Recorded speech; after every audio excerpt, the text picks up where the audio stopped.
durante essa semana, o tema que nós iremos trabalhar hoje é a blasfêmia contra o Espírito Santo, certo? Hoje eu vou tratar desse tema, um tema importante de ser aprendido, porque existem alguns equívocos em relação a ele, né? Existem pessoas que não entenderam ainda ou não foram ensinadas da maneira mais correta do que de fato seja a blasfêmia contra o Espírito Santo, certo? Então nesta noite eu vou trabalhar isso com os irmãos, mostrando o que é a blasfêmia contra o Espírito Santo e também ensinando aos irmãos o que não é blasfêmia contra o Espírito Santo. É importante esse assunto porque nós estamos falando da pessoa bendita e divina do Santo Espírito do Senhor. Tanto que o texto que nós vamos ler, Jesus vai afirmar que o único pecado que não é perdoado, o único pecado que não há perdão para esse pecado, é o pecado contra o Espírito Santo, é a blasfêmia contra o Espírito Santo. Então, é um assunto que deve ser estudado, sim ou não? Sim. Nós devemos entender o que é isso, até para que não incorramos no risco de cometer esse tipo de pecado.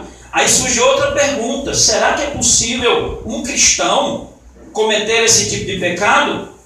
Então, durante a minha análise, durante a minha exposição, nós vamos pensar um pouco acerca disso, tá bom? E faremos isso a partir do texto. A temática surge a partir do texto. O texto trata desse assunto e nós vamos ver quais as implicações a partir do texto acerca do tema proposto. Muito bem, abramos nossas Bíblias em Marcos, capítulo 3, a partir do verso 20. Marcos, capítulo 3, a partir do verso 20. Marcos, capítulo 3, a partir do verso 20. Muito bem. Passamos a leitura.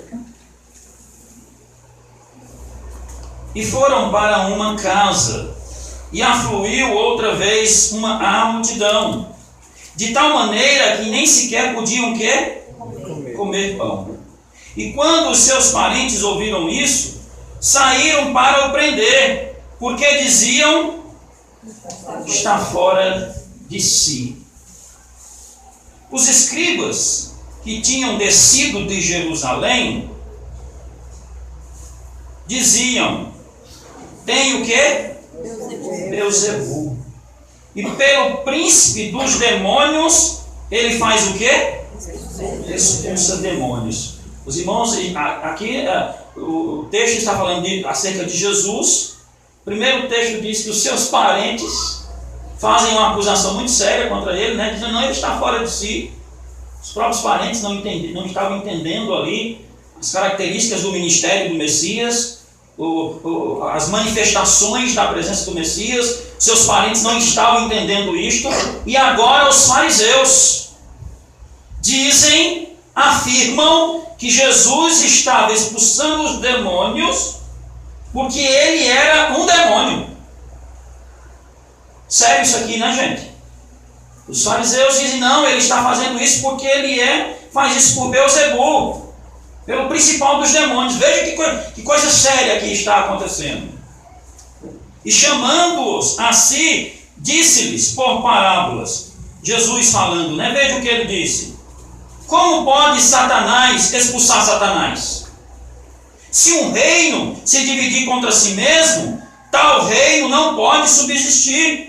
E se uma casa se dividir contra si mesma, tal casa não pode subsistir.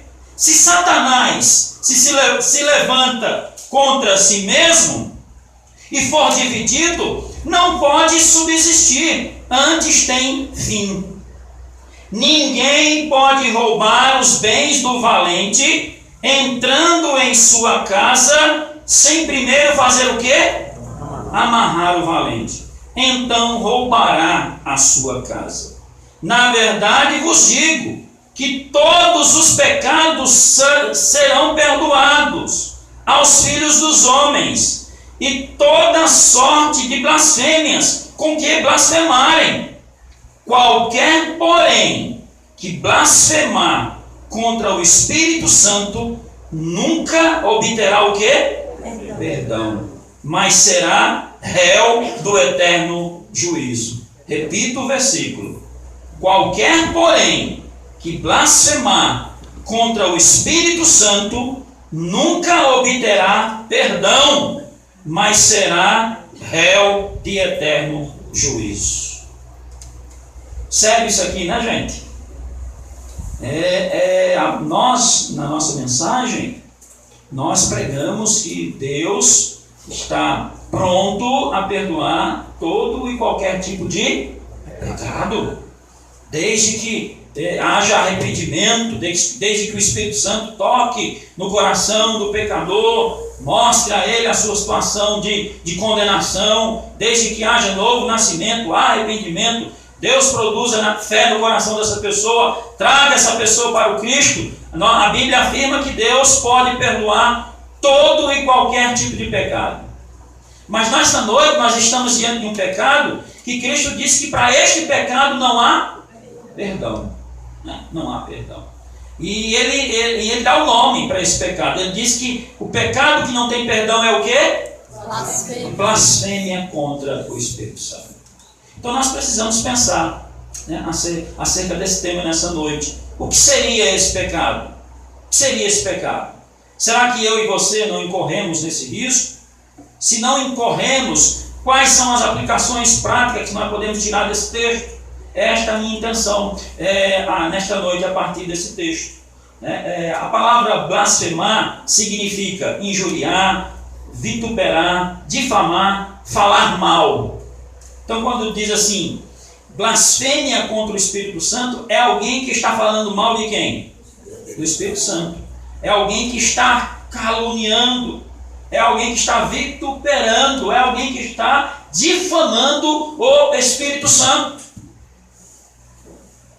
De pronto, a reação de qualquer um é dizer, alguém para fazer isso tem que ser o quê? Louco. A Bíblia diz que nós devemos ter todo o temor ao Senhor.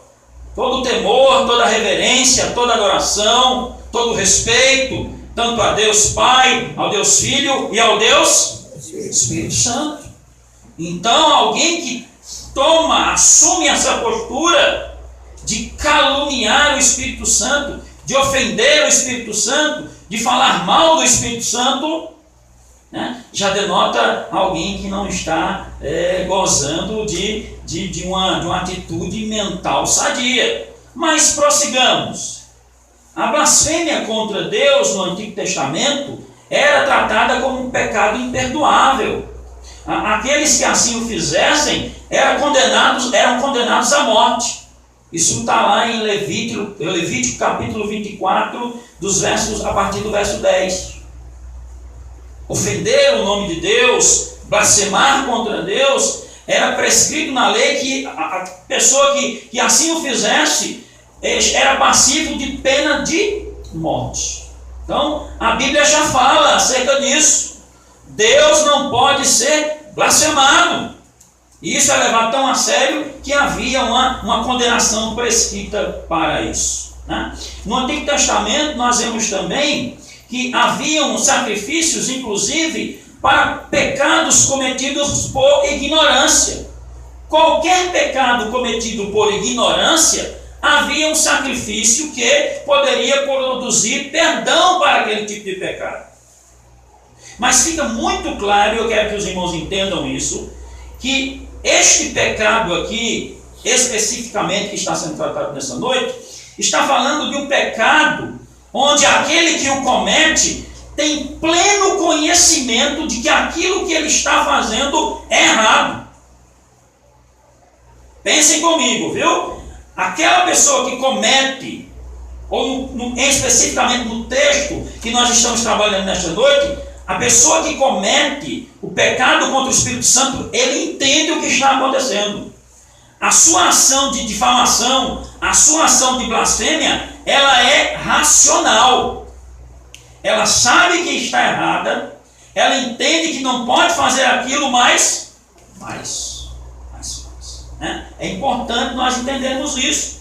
Estamos diante de um pecado que ele é cometido com aquele que o comete com as plenas razões, ou com a sua capacidade, a sua capacidade intelectual completamente envolvida naquilo. Não é um pecado cometido por acidente, não é um pecado cometido por engano. Os irmãos estão me entendendo? É um pecado premeditado, é um pecado intencional, é um pecado racional. Quem comete esse tipo de pecado, essa blasfêmia contra o Espírito Santo, faz consciente do que está fazendo. Aqui eu quero mostrar aos irmãos, num primeiro momento, o que não é blasfêmia contra o Espírito Santo. Certo? Porque existem centenas, milhares de pessoas, e cristãos inclusive, isso pode ser observado através de relatos de pastores, fazendo uma pesquisa sobre um assunto. Muitos pastores no mundo todo relatam que alguns crentes os procuram para perguntar a estes pastores se porventura eles não cometeram esse tipo de pecado. São pessoas que vivem atemorizadas. Um pastor inclusive conta, num relato lá que eu li, de uma pessoa que frequenta a sua igreja. Ela frequenta a igreja, participa dos cultos, mas ela disse ao pastor, ela afirmou o seguinte ao pastor: pastor, eu estou vindo para a igreja, mas eu sei que para mim não tem perdão, porque um dia eu blasfemei contra o Espírito Santo. E por mais que o pastor tente mostrar a ela que ela não cometeu esse tipo de pecado, ela continua convencida de que cometeu e de que para ela não há esperança de perdão, esperança de salvação. E nós temos centenas de cristãos espalhados pela face da terra que vivem com medo de cometer esse tipo de pecado. Pessoas que são inclusive enganadas, são, como é que eu coloco, subjugadas, estão debaixo de lideranças, como é que eu diria, indignas, lideranças que se aproveitam de uma interpretação equivocada desse texto para colocar um jugo de obediência sobre as pessoas. Preste atenção no que eu vou falar agora. Eu vou falar sobre aquilo que não é blasfêmia contra o Espírito Santo. Vamos? Certo? Assim que eu explicar aquilo que não é blasfêmia contra o Espírito Santo, eu vou me voltar para o texto novamente, para explicar aos irmãos que esse tipo de pecado só pode ser cometido a partir das características do texto. Os irmãos estão me entendendo? Então primeiro eu vou ensinar aos irmãos o que não é pecado contra o Espírito Santo, mas que muitas pessoas, muitos cristãos, muitos evangélicos acham que é, e vivem atormentados, e vivem perturbados. Será que eu cometi esse tipo de pecado? Ou que então obedecem a algumas pessoas, se submetem a determinados comportamentos, inclusive participam de momentos litúrgicos onde algumas coisas acontecem e essas pessoas se sentem obrigadas a aceitar o que está acontecendo por medo de cometer esse tipo de pecado. E eu quero mostrar aos irmãos nesta noite que o que não é pecado contra o Espírito Santo. Primeira coisa que eu quero afirmar aqui nesta noite, que não é blasfêmia contra o Espírito Santo. Se alguém chega para você dizendo que recebeu a mensagem de Deus, dizendo que tem uma profecia para lhe entregar. Irmão, eu tenho uma profecia para entregar a você. Você é obrigado a acreditar nessa profecia? Não. Para nós congregacionais históricos, protestantes, que afirmamos a doutrina da suficiência das Escrituras, a inspiração da Bíblia Sagrada, nós afirmamos o quê? Que tudo aquilo que nós precisamos saber de Deus está onde? Na Bíblia. Este é um pressuposto doutrinário dessa igreja. Tudo o que esta igreja precisa saber acerca de Deus está onde? Tudo que Deus queria falar com o seu povo já foi o quê? Revelado. Mas os irmãos sabem que nem todos pensam assim.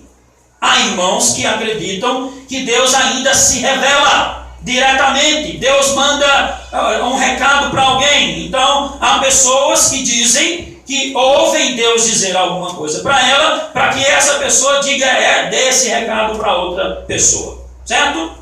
E aqui eu não vou julgar a fé dessas pessoas, não quero.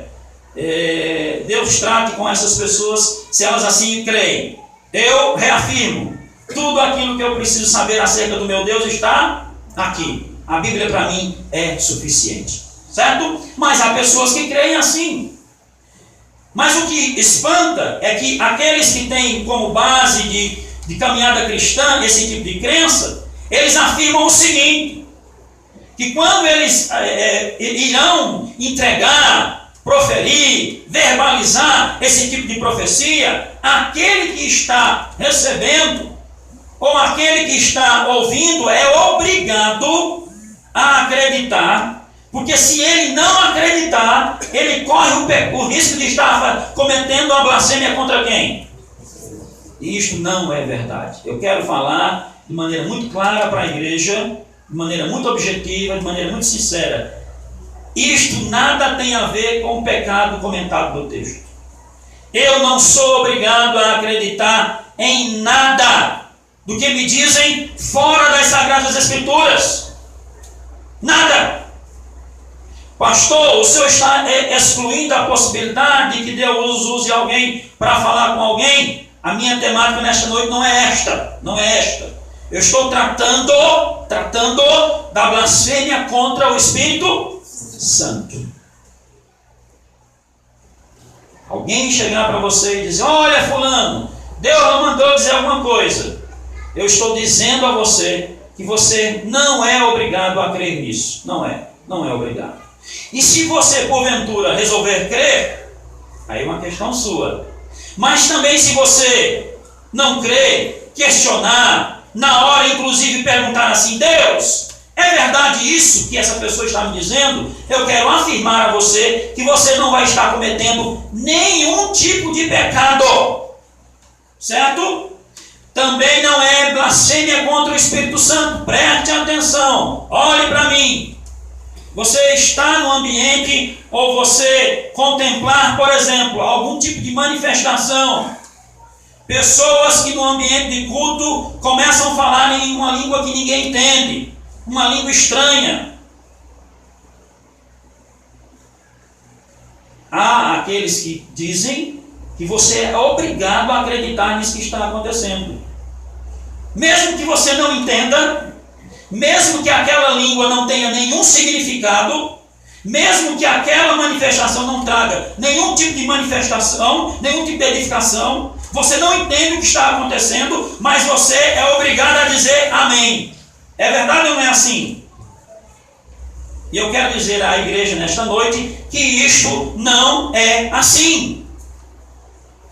A Bíblia me diz, a Bíblia me ensina que eu não devo dizer amém para nada que eu não entenda. Amém significa o quê? Assim seja. Como é que eu posso dizer assim seja para algo que eu não compreendo? Os irmãos acham que isso é uma atitude de fé? Não. Isso é uma atitude irresponsável. Isso é uma atitude de alguém que não tem zelo pela palavra.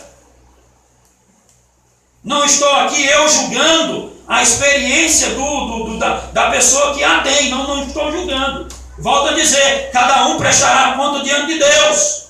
Eu estou dizendo que você não é obrigado a dizer amém. Você não estará sendo incrédulo. Você não estará blasfemando contra o Espírito Santo se você não disser amém para aquilo que você não está entendendo. Uma comunidade se reúne em culto, os irmãos começam a falar em línguas estranhas, palavras que não têm significado algum, e simplesmente é dito o seguinte, que você tem que crer, porque é o Espírito Santo que está falando. Aqui cabe uma colocação. Não há nenhum texto na Bíblia de nenhuma manifestação do Espírito Santo onde ele não tenha se expressado de maneira onde as pessoas pudessem entender o que está acontecendo. O capítulo 2, por exemplo, de Atos, né, descida do Espírito Santo, é muito claro. O Espírito Santo desce, a Bíblia diz que aqueles homens começaram a falar em outras línguas, a Bíblia fala de diferentes nacionalidades, e o próprio texto vai dizer a afirmação daqueles que ouviram, eles diziam assim: o que é que está acontecendo? Como é que nós podemos ouvi-los pregar na nossa própria língua o quê? Materna. Está lá no texto, não é invenção minha. O texto de Atos capítulo 2 diz que quando o Espírito Santo desceu e aqueles homens começaram a falar em outras línguas, e nós estamos diante de um evento que significava o cumprimento de uma profecia, né? O derramamento do Espírito sobre a igreja. A manifestação do Espírito, ela foi entendida.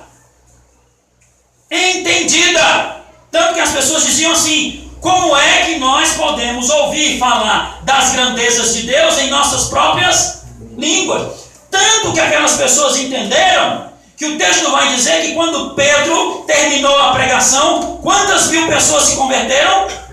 3.000 pessoas.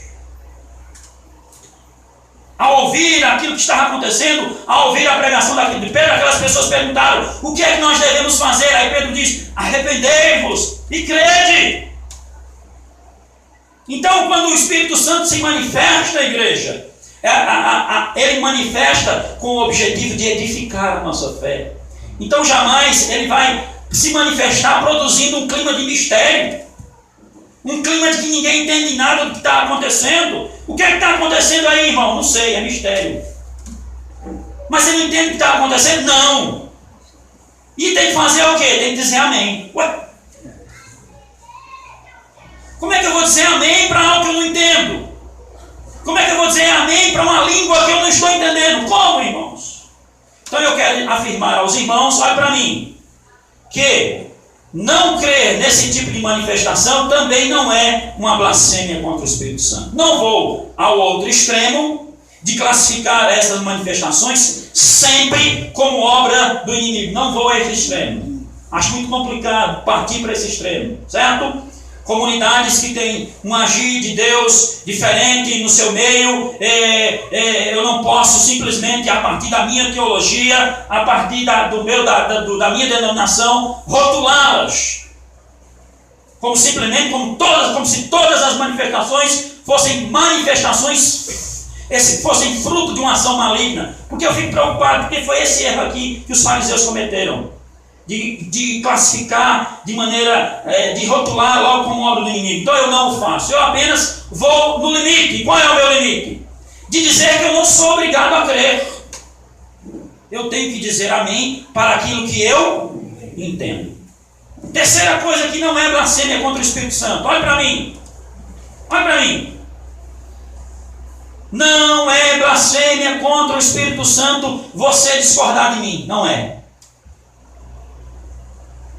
Há pastores que amedrontam os seus crentes, amedrontam as suas ovelhas, subjugam as suas ovelhas com essa afirmação de que você na comunidade não pode discordar deles, de que você não pode questionar, de que você não pode dizer que não concorda.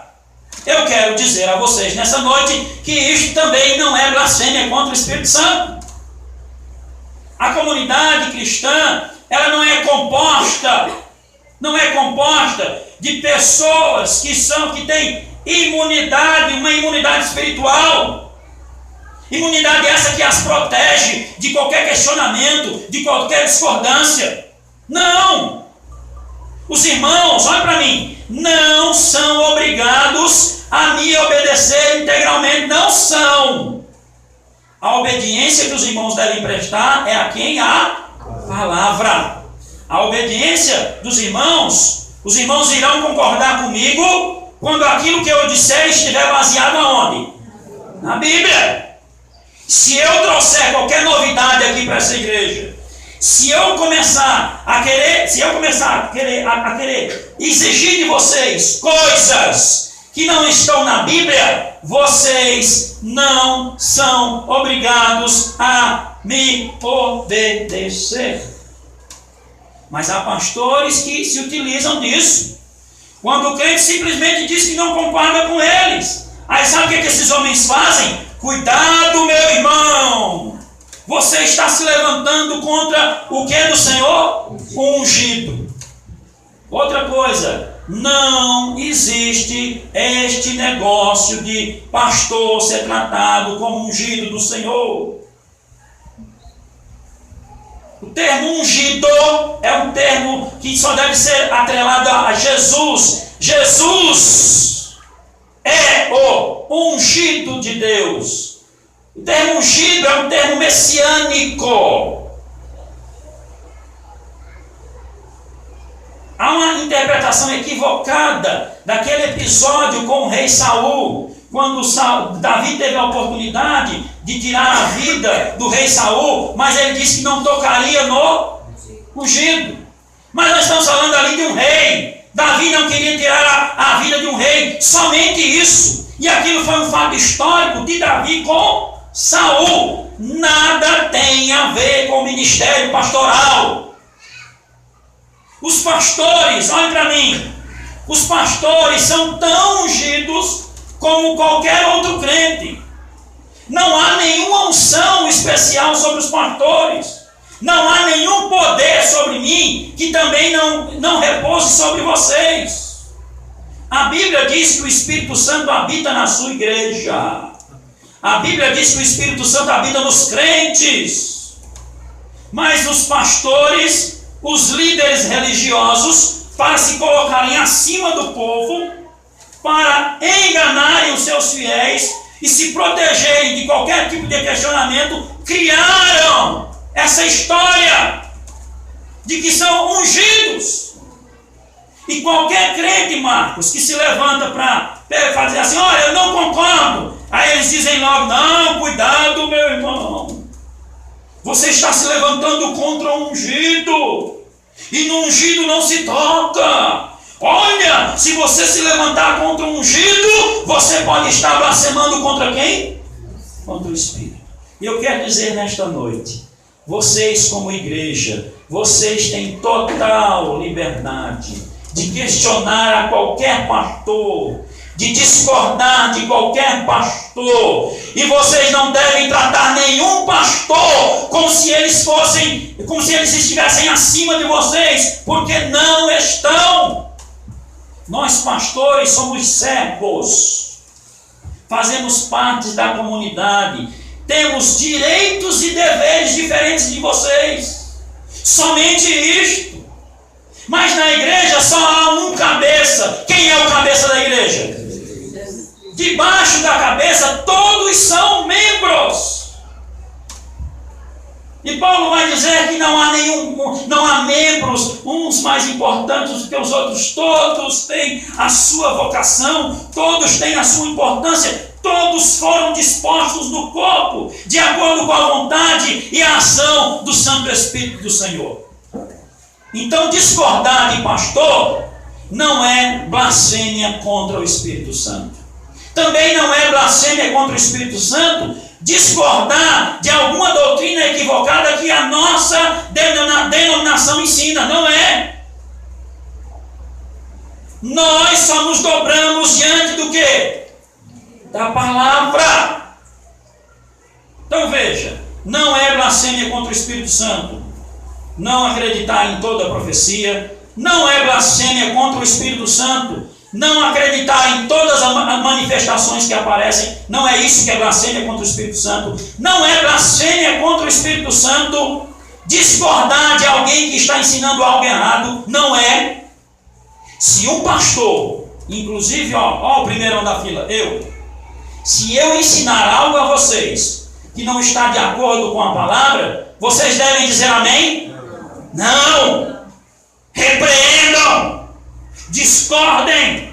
Diga, pastor, o senhor está errado. A Bíblia não ensina assim.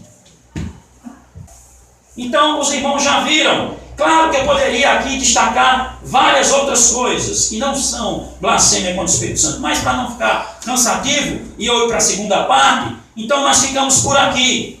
Estas coisas não são blasfêmias contra o Espírito Santo. Volte o seu olhar para o texto. Agora nós vamos ver o que é a blasfêmia contra o Espírito Santo tratada pelo texto, tá bom? Nós vamos ver o que é blasfêmia contra o Espírito Santo tratada pelo texto. Olha aí para a sua Bíblia. Verso 22. E os escribas que tinham descido de Jerusalém diziam, eles fizeram uma afirmação. Qual é a afirmação que está aí na Bíblia de vocês? Olha, por favor. Diziam que ele tem o quê? Beelzebu. E disseram mais. E disseram o seguinte: e pelo príncipe o quê?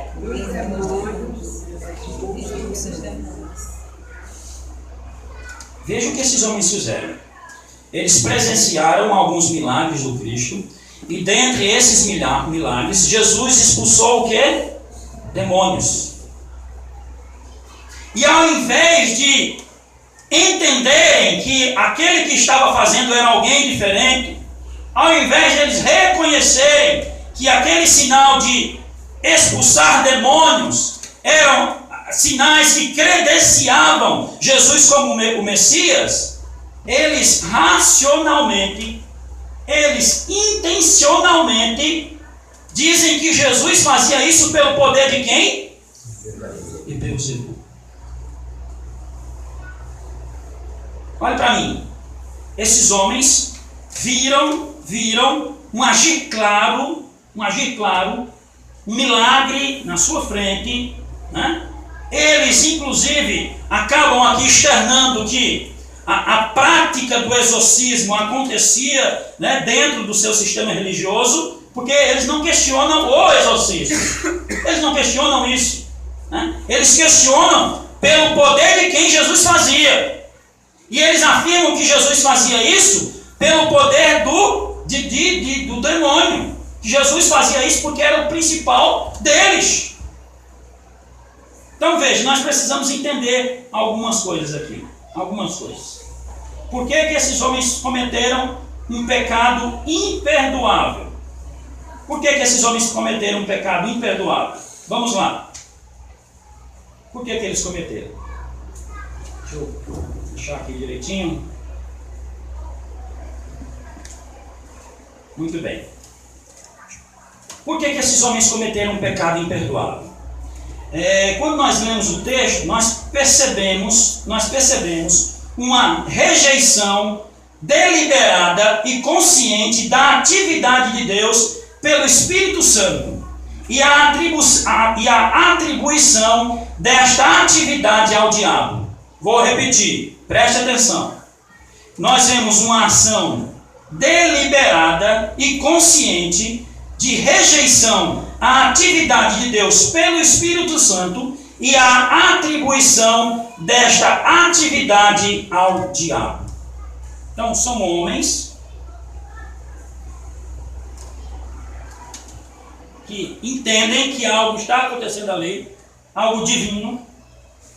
Eles entendem que Deus está fazendo alguma coisa. Racionalmente, eles chegam a esta conclusão. É um pecado muito claro para eles, mas eles preferem atribuir este pecado a quem? Esse pecado não, esta ação a quem? Ao diabo. Veja, para que este pecado aqui fosse cometido, algumas características são importantes eu destacar aqui. Olha para mim. Jesus estava presente fisicamente. Jesus opera claramente aos olhos deles o milagre. Veja que isso não tem nada a ver com profecia, isso nada a ver tem com língua estranha, isso nada a ver tem com algo que você não entende o que está acontecendo. Tem alguma coisa a ver isso? Não, isso não tem nada a ver. Nós estamos diante de um pecado, de um milagre claro, diante de uma ação clara da manifestação do poder de Deus, mas eles preferem racionalmente atribuir esse pecado a esse milagre a Satanás. Os fariseus cometeram esse tipo de pecado quando afirmaram contra todas as evidências que Cristo era um agente de Satanás. os fariseus cometeram esse tipo de pecado quando eles, contra todas as evidências, eles dizem: Cristo está fazendo isso porque ele faz isso pelo poder de Satanás. Então veja, há uma característica muito específica aqui nesse pecado. Esses homens atingiram um estado de dureza tal de coração que eles perceberam que estavam diante do milagre, mas não estavam entendendo nada. Daí surge um outro desdobramento do que eu quero trabalhar com os irmãos nessa noite. Os irmãos acham que algum cristão, alguém que crê em Deus, alguém que foi convertido pelo Espírito Santo do Senhor, ao contemplar um milagre, ao ver Jesus abençoando a vida de alguém, os irmãos acham que esse alguém ia dizer que Jesus faria isso por poder de Satanás? Os irmãos acham que um cristão, em sã consciência, faria isso? Não! Se alguém entrar aqui nessa igreja e Deus, por sua vontade soberana, curar essa pessoa, operar um milagre nessa pessoa, alguém aqui em sã consciência vai dizer que quem realizou esse milagre foi o diabo? Claro que não! Mas esses homens assim o fizeram. Assim o fizeram. Eu quero dizer aos irmãos que esse pecado aqui, essa blasfêmia contra o Espírito Santo, no texto que nós estamos analisando, ela precisa de 3 características. Preste atenção. Para que este pecado de fato aconteça. 3 características. Primeiro, é necessário uma ação legítima do Espírito. Ponto. É necessário que algo legítimo, um milagre produzido pelo Espírito Santo do Senhor esteja acontecendo. Ponto. Segundo, é necessário que aquele que contempla o milagre entenda racionalmente que o milagre que está acontecendo é um milagre realizado por Deus. Terceira coisa, para que este pecado seja cometido, primeiro a pessoa tem que estar convicta de que um milagre está acontecendo. Segundo, ela tem racionalmente, ela entende que esse milagre está sendo produzido pelo Espírito Santo, mas o terceiro aspecto, ela racionalmente, ela prefere atribuir esse milagre a quem? A quem, irmãos? A partir disso, eu quero dizer aos irmãos nesta noite que não existe a possibilidade de um cristão genuíno cometer esse tipo de pecado. Não existe. Não existe. Porque seria contradição. O próprio Cristo, para responder à acusação que foi feita contra ele, ele disse o seguinte: ora, se Satanás está expulsando Satanás, o reino dele está o quê? Dividido. A acusação feita pelos fariseus, ela era uma acusação totalmente ilógica. Era uma afirmação irracional. Como é que Satanás ia libertar pessoas do seu jugo usando Cristo? Como é que Satanás, qual o interesse que Satanás tinha de libertar pessoas do seu jugo de escravidão? Qual o interesse que ele ia ter nisso? Nenhum. Por isso que Jesus diz: olha, essa afirmação de vocês ela é uma afirmação louca. Ela é uma afirmação sem nenhum sentido. Porque se eu faço isso pelo poder do diabo, o diabo o reino do inimigo está dividido, porque é demônio lutando contra demônio. Um cristão genuíno, um cristão que o Espírito Santo de fato habita nele, jamais ele iria atribuir uma obra do Espírito Santo ao demônio, porque o Espírito Santo jamais iria permitir que isso surgisse no seu coração.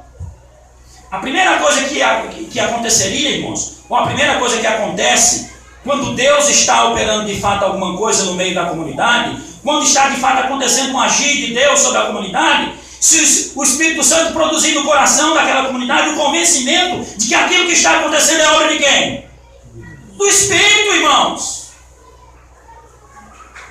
Então um cristão genuíno, não há a possibilidade de que ele cometa desse tipo de pecado. A Bíblia vai falar que nós podemos entristecer o Espírito Santo, e fazemos isso todos os dias, com a nossa desobediência, com a nossa incredulidade, com a nossa falta de compromisso, com a nossa preguiça, com a nossa falta de zelo com as coisas do Senhor, com o nosso comportamento pecaminoso. Então, durante o dia, durante a semana, nós entristecemos o Espírito Santo.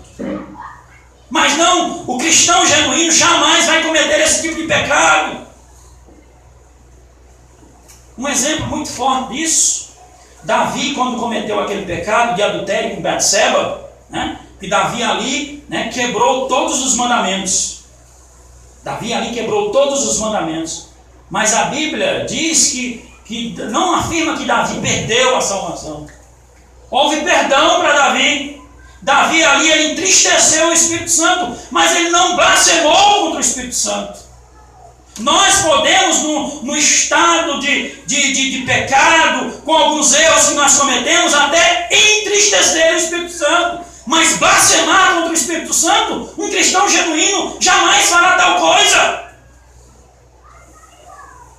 Um cristão genuíno, irmãos, em que, de fato, eu estou falando cristão, viu? Eu não estou falando de frequentador de igreja, eu não estou falando de quem está sentado na igreja, eu não estou falando de quem faz parte do rol de membro da igreja, eu estou falando de quem nasceu de novo, de quem é a habitação do Espírito do Senhor. Quem é a habitação do Espírito do Senhor, jamais ele vai contemplar um milagre de Deus, ele vai contemplar uma ação de Deus e vai atribuir essa ação ao inimigo. Jamais.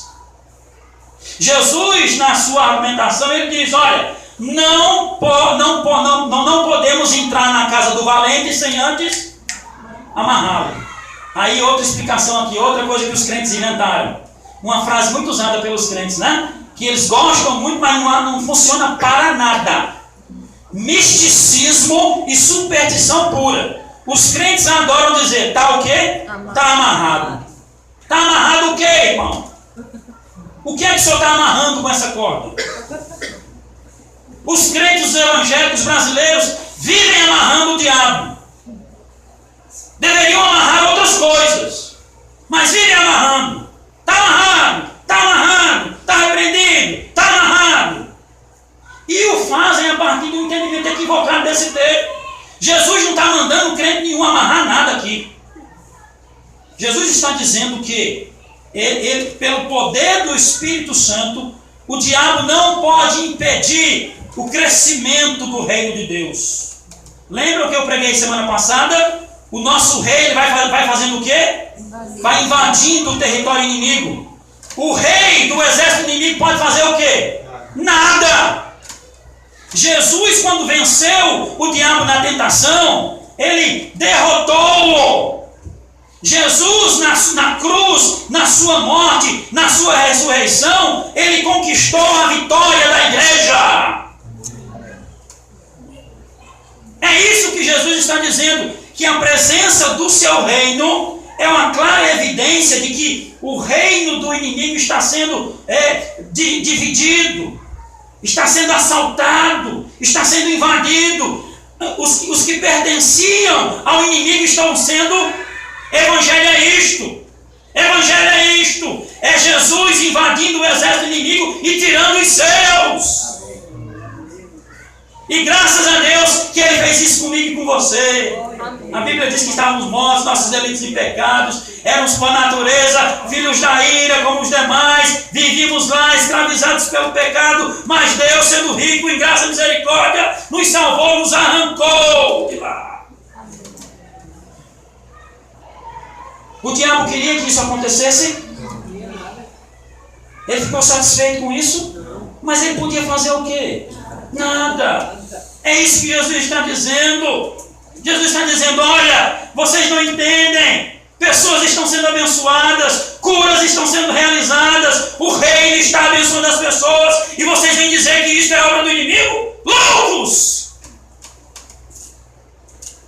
Esses homens aqui do texto, eles estão naquilo que nós chamamos, no estado de apostasia. Olha para mim, estou terminando. No estado de apostasia. O que é isso? É aquela pessoa que assume uma posição contrária a tudo que é certo. é aquela pessoa que assume uma posição contrária às coisas de Deus. É aquela pessoa que passa a ter uma posição contrária a tudo aquilo que é exigido dele pela palavra. O apóstolo é aquele que abandona as coisas divinas. Aquele que abandona as coisas sagradas. E nesse caso aqui, esses homens apostataram de qualquer tipo de fé salvífica. Aquela religião morta, aquele legalismo doentio daqueles homens, produziu neles um estado de apostasia. Estado de apostasia tal que mesmo ao contemplar o milagre de Deus, mesmo contemplando a ação de Deus sobre a vida de muitas pessoas, eles preferiam uma atitude de calúnia, numa atitude de desprezo, numa atitude de desrespeito, numa atitude de difamação, mesmo entendendo o que estava acontecendo, eles preferiam, para não perder a sua posição religiosa, para não abrir mão da sua tradição, eles preferiam dizer assim: não, isso que ele está fazendo, ele o faz porque faz com o poder de Satanás.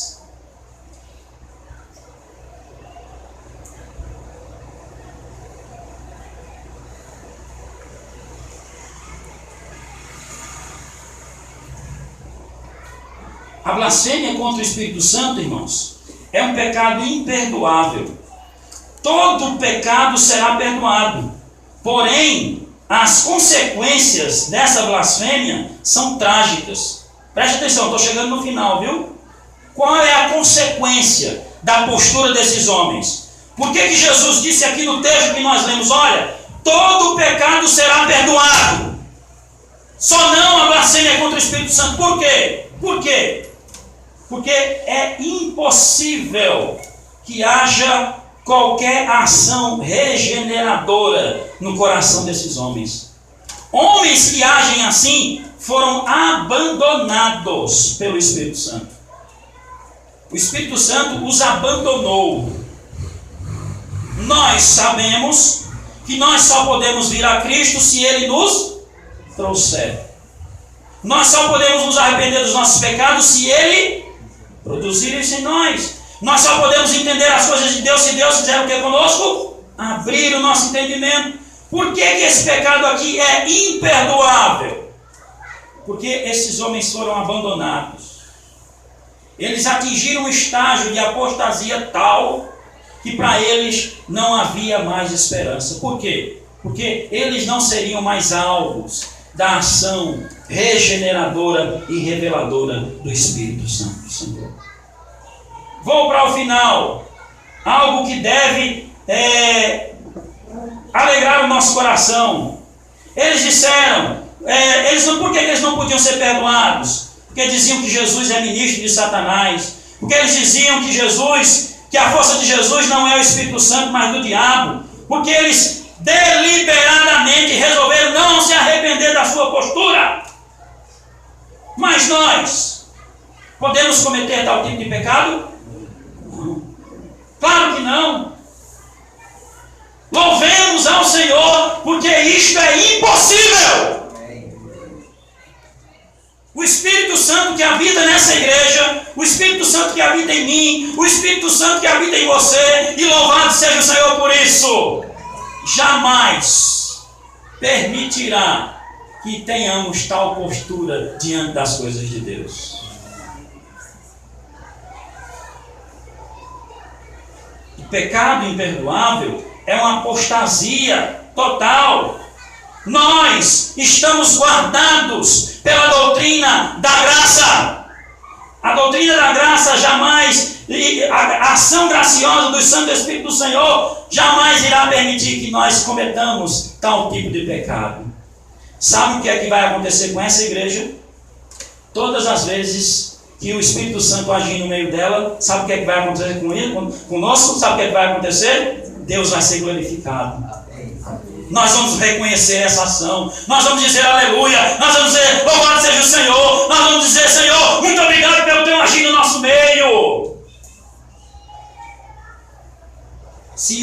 pessoa está aflita e com medo de ter cometido esse pecado, olha para mim, eu quero dizer, isso já é uma prova de que você não cometeu. Quando nós cometemos pecado, como é que nós ficamos? Quando cometemos pecado, você fica alegre? Ficamos o quê? Tristes, envergonhados. Pedimos o que a Deus? Perdão. Então esses homens não tinham esse tipo de comportamento. Encerro fazendo duas aplicações. No texto que nós acabamos de ler nesta noite, vemos, a consequência muito séria de homens que assumiram uma postura de apostasia. Por que a nossa sociedade está do jeito que está? Indo cada vez de mal a pior. Porque as pessoas estão apostatando. E sabe o que é que está acontecendo? O Espírito Santo está abandonando essas pessoas. É o que está escrito lá em Romanos capítulo 1. Deus está entregando essas pessoas às suas próprias paixões. Deus está entregando essas pessoas. A sua apostasia tem trazido sérias consequências. Por isso que a sociedade está do jeito que está. Esses homens assumiram o estado de apostasia. Você que está conosco nesta noite, veja a seriedade desse aqui. Veja a seriedade disso aqui. Você que ainda não fez Jesus de Senhor, ainda não entendeu a necessidade que você tem de arrepender dos seus pecados e fazer e de que Jesus precisa ser o Senhor da tua vida. Cuidado para você não ser mais uma apóstata de alguém que não crê nas coisas de Deus, porque Deus pode lhe entregar a sua própria sorte. Segunda aplicação que eu quero fazer nesta noite,